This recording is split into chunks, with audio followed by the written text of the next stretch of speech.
Senja tiba di ambang, riuh rendah pasar Tanah Abang, simpang siur dara dan bujang, lalu lintas kacau dan terhalang.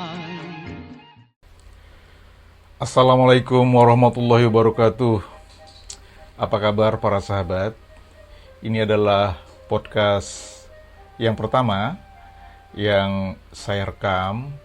Ini karena ingin mengomentari beberapa hal yang kelihatannya sangat viral akhir-akhir ini, terutama yang menyangkut isu tentang semakin maraknya tuntutan agar Jokowi itu untuk diadili.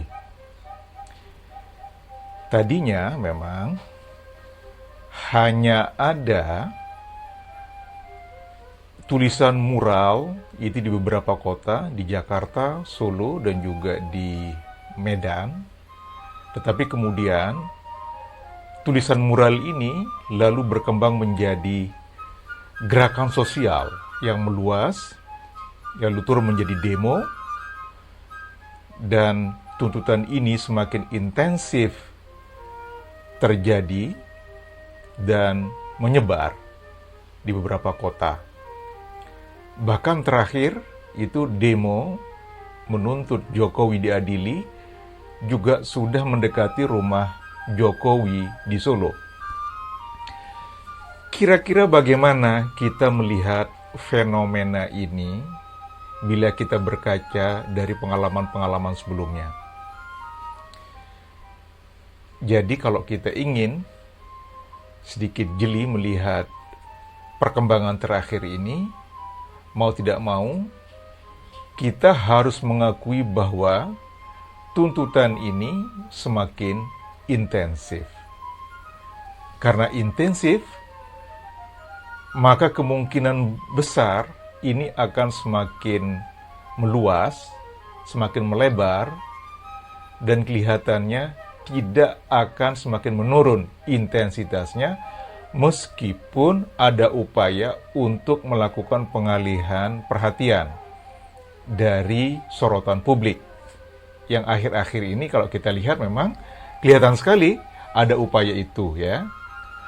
Nah, jadi misalnya ada beberapa orang, ada beberapa pengamat yang kalau kita lihat itu mengatakan bahwa tuntutan Jokowi agar diadili dan juga tuntutan agar Pantai Indah Kapuk PSN 2 itu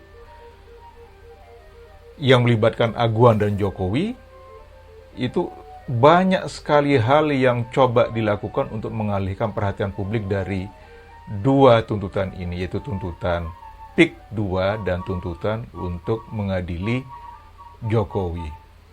Misalnya para pengamat mengatakan bahwa itu kemarin Bahlil itu yang melarang penjualan gas 3 kg, menurut beberapa pengamat, itu memang sengaja dilakukan. Meskipun tentu saja kita susah untuk mencari buktinya, apakah analisis itu betul atau tidak.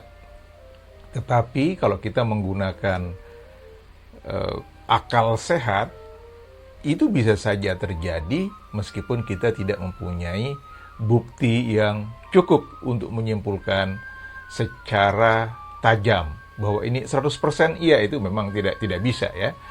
Jadi para sahabat, kalau kita melihat runtutan tadi ya, runtutan mulai dari mural yang dicoret-coret di dinding di beberapa kota, lalu kemudian melebar menjadi tuntutan di beberapa kota juga, bahkan sudah mendekati rumah Jokowi, ini kelihatannya gerakan sosial yang akan susah untuk mengecil. Ini kelihatannya akan membesar. Ya. kelihatannya ini agak susah ya. Ini sudah telanjur, membesar. Jadi kalau kita berkaca dari pengalaman-pengalaman sebelumnya, misalnya tahun 98 juga begitu, ya, tuntutan kepada Pak Harto juga begitu, semakin membesar. Meskipun tentu saja sampai akhir hayat itu Pak Harto tidak pernah mendapatkan hukuman. Ya. Jadi para sahabat, ini mau tidak mau, ini Jokowi sudah terdesak, sudah tersudut. Ini cepat ataupun lambat, dia akan nanti diadili. Cepat ataupun lambat, dia akan kena. Ya, meskipun ada upaya tentu saja perlawanan dari para pendukungnya biar dia selamat.